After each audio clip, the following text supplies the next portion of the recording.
meus irmãos e minhas irmãs em Cristo, mais uma vez nós nos reunimos em torno da palavra de Deus. Seja bem-vindo, seja bem-vinda. Vamos agora fazer um encontro para cuidar da nossa alma, do nosso espírito. Vamos agora, convido a cada um de vocês a esquecer um pouco o mundo e vamos tomar consciência que este momento é um momento para Deus. Cuidar da nossa alma, do nosso espírito.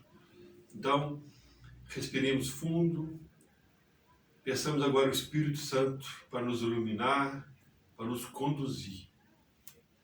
Eu sou o diácono Fernando, estamos na meditação da liturgia diária com os diáconos. Vamos então agora falar um pouco sobre Deus, sobre a nossa vida. Nós estamos na quaresma, na terceira semana da quaresma, tempo de reflexão, de preparação para o grande dia, que é o dia de Páscoa, a ressurreição de Jesus. Então, conscientes que esse é o tempo de conversão, vamos ouvir a palavra de Deus para a gente saber o que a liturgia de hoje quer nos dizer, para nos preparar para esse grande dia, que é o dia da Páscoa. O Senhor esteja convosco, Ele está no meio de nós. Proclamação do Evangelho de Jesus Cristo segundo Marcos. Glória a vós, Senhor. Naquele tempo, um escriba aproximou-se de Jesus e perguntou: qual é o primeiro de todos os mandamentos? Jesus respondeu: o primeiro é este: ouve, ó Israel, o Senhor nosso Deus é o único Senhor. Amarás o Senhor teu Deus de todo o teu coração, de toda a tua alma, de todo o teu entendimento e com toda a tua força. O segundo mandamento é: amarás o teu próximo como a ti mesmo. Não existe outro mandamento maior do que estes. O mestre da lei disse a Jesus: muito bem, mestre. Na verdade, é como disseste. Ele é o único Deus e não existe outro além dele.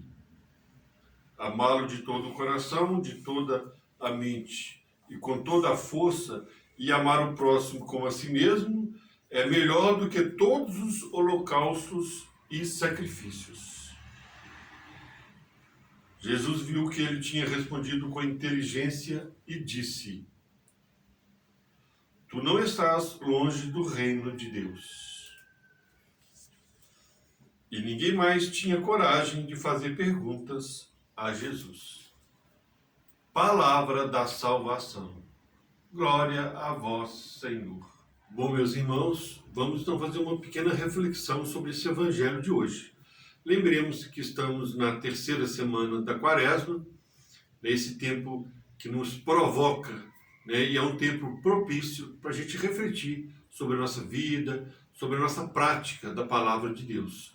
E caso alguma coisa não esteja bom, é só a gente então converter, né, tomar uma outra direção, que é o que é indicado então para nós nesse tempo. E Deus, com certeza, vai estar com os braços abertos para receber cada um de nós com um novo espírito, com uma nova alma e renovados, né, por esse tempo. Então, o evangelho de hoje, nós estamos ali diante, mais do que um diálogo de Jesus com as autoridades daquela época, está mais para um embate, né, para uma discussão, porque ali estavam as autoridades, os mestres da lei do tempo de Jesus, que estavam questionando ele já sobre algumas coisas que já o povo já comentava, que ele, os milagres que ele tinha feito, já estava ali em Jerusalém já há uns dias, então já estava conhecido com o público, né? O povo já falavam que ele era um profeta, que ele era algo, estava chegando a algo diferente, ele não era algo comum. E isso já estava começando a incomodar as pessoas que tinham ali o domínio do povo. Então eles começaram ali, já estavam nesse momento desse debate, né, já estavam tentando perceber ou provocando Jesus para que ele falasse alguma coisa que não convinha, porque aí seria o motivo para dizer que ele não era profeta e que ele estava podia trazer confusão, tumulto no meio do povo. Podia ser alguma coisa sobre a religião, podia ser política também, né? Então, qual que é a questão ali? Primeiro a gente pensar quem são as pessoas que estavam ali, o que elas pensavam, né? A gente tinha ali, por exemplo, com certeza os fariseus. Quem eram os fariseus? Eram um grupo de pessoas que eram, vamos dizer que eram legalistas, né? Só tinham muito foco na lei, de cumprir os preceitos, né? A gente sabe, por exemplo, que os fariseus eles tinham 613 leis que eles seguiam, que era deles, como eles falavam, era o Torá oral, né? Porque tinha o livro sagrado, a Torá, e tinha, então, eles além disso, tinham mais 613 regras que eles seguiam e queria que o povo seguisse.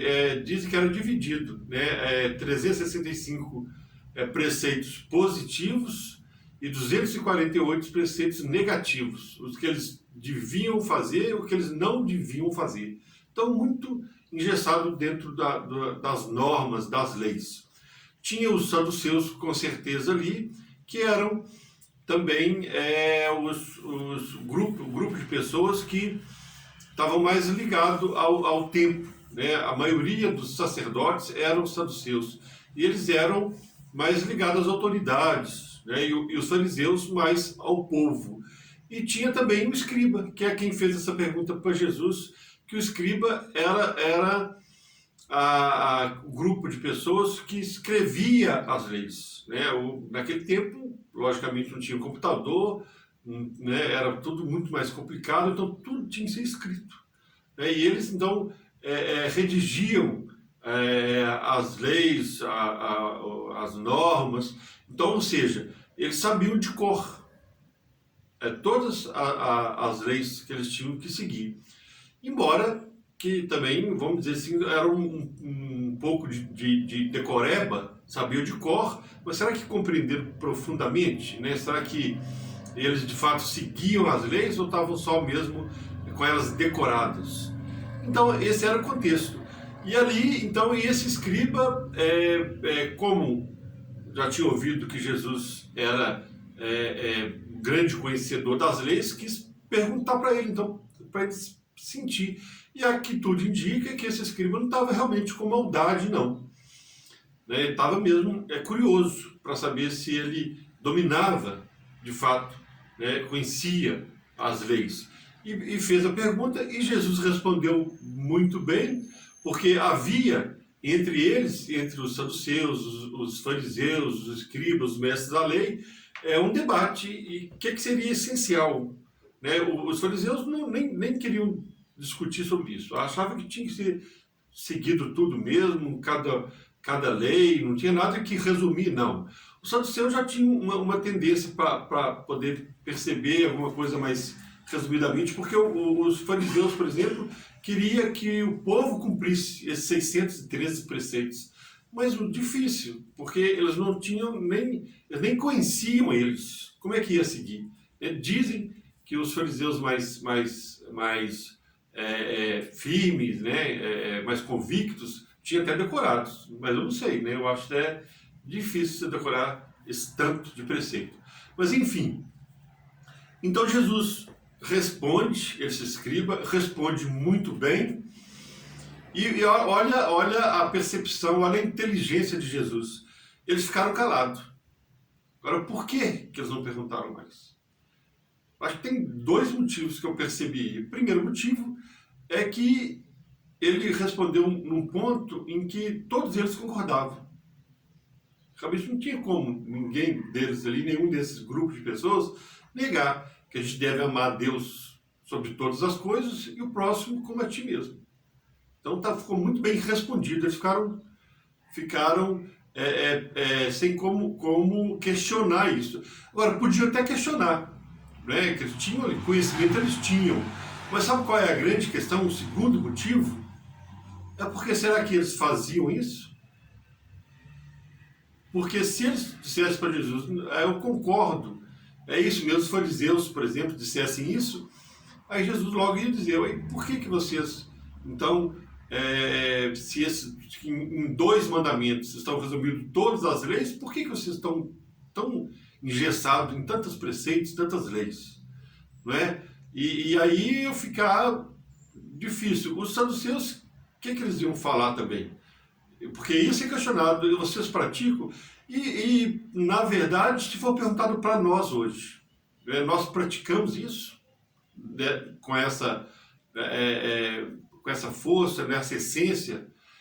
Eu acho que dizer que a gente ama a Deus sobre todas as coisas, talvez seja até não seja tão difícil assim, mas amar o próximo como a ti mesmo. E aí nós começamos a pensar. Não é fácil. Eu, por exemplo, como é que eu poderia dizer que eu faço isso? Não é? Então, acho que é por isso que eles ficaram calados. Agora, nós aqui, né, eu não posso ficar calado, nós temos que tentar compreender isso aqui e para servir como reflexão para esse tempo. Então, o que nós precisamos de pensar?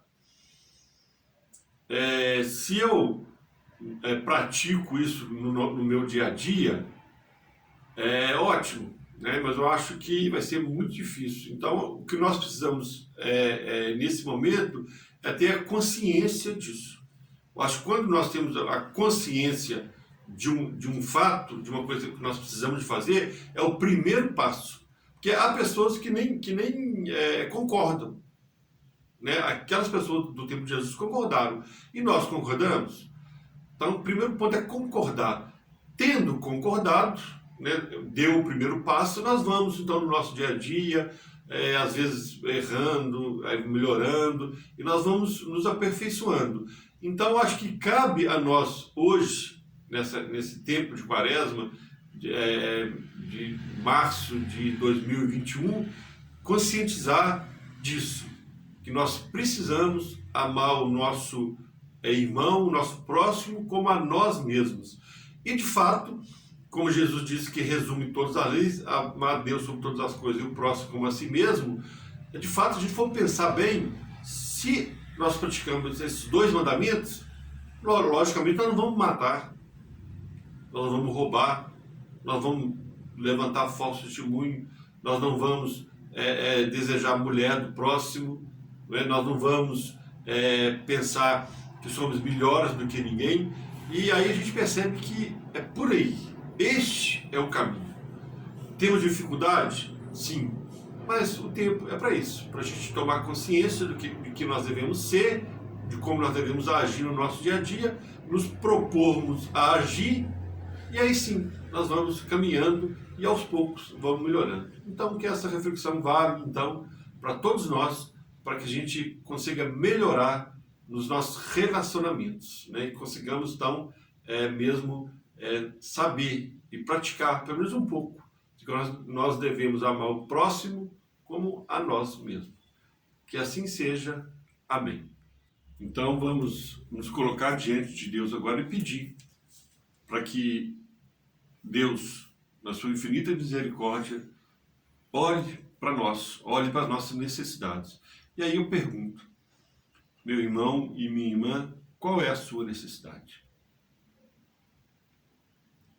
O que você traz aqui para colocar diante de Deus? São tantas coisas que nós, no dia a dia, precisamos melhorar, né? E precisamos pedir para Deus, pedir, né? Que a coisa que a gente mais faz, né? Já que Deus tudo pode.